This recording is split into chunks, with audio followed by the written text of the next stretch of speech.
Digital ID, protecting privacy and so on and so forth. It's key to Yvette Cooper's migrant tracking. That's what they argue. How do you dismantle it without losing border data? And what's plan B for identity in a cashless society? Explain to me how you get border data through digital ID.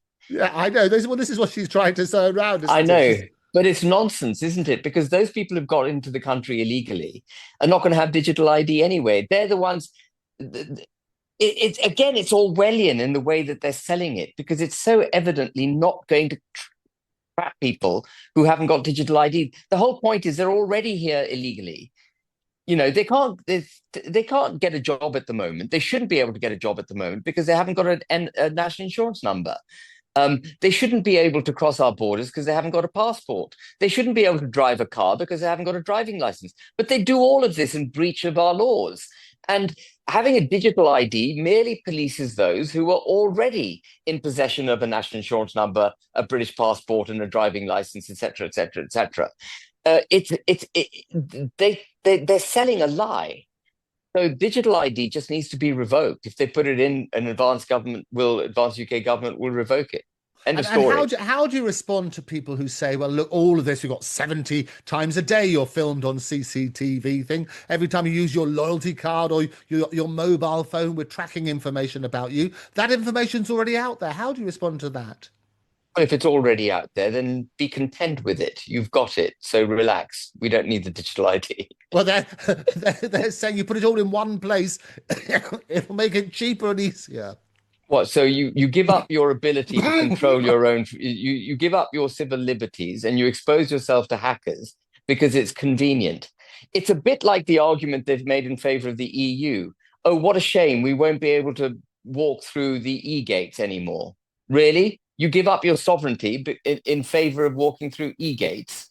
I mean, it's topsy-turvy thinking. Yeah, you make the point, and it's a recent Advance UK post. You cannot build a strong nation without faith, family, and tradition, is what it says. And the state's replaced all three with control, dependency, and debt. And it's the rallying cry: restore. It's time to restore the moral and cultural roots of Britain. I think that's right. Well, it is interesting. I mean, they go on and say that British universities were once the envy of the world. Now they're laboratories for Marxist ideology, rewarding activism over merit and silencing dissent. This is not progress. It's a decay disguised as virtue. We must save them. I think that's right too. I mean, the root causes of these problems we've discussed, but this is their manifestation now. This is what's happening. This might be interesting for you and for viewers. If you do a search on the government website for what is far right terrorism, it defines it as using violence or intimidation to deliver the political aims and wait for it, cultural nationalism. Cultural nationalism. They regard cultural nationalism as a far right ideology. They then go on to say white nationalism and white supremacy. Now, I can understand that white supremacy is potentially, not potentially, that is an ideology which is wrong. But cultural nationalism is merely believing in the settled state of a culture of a nation.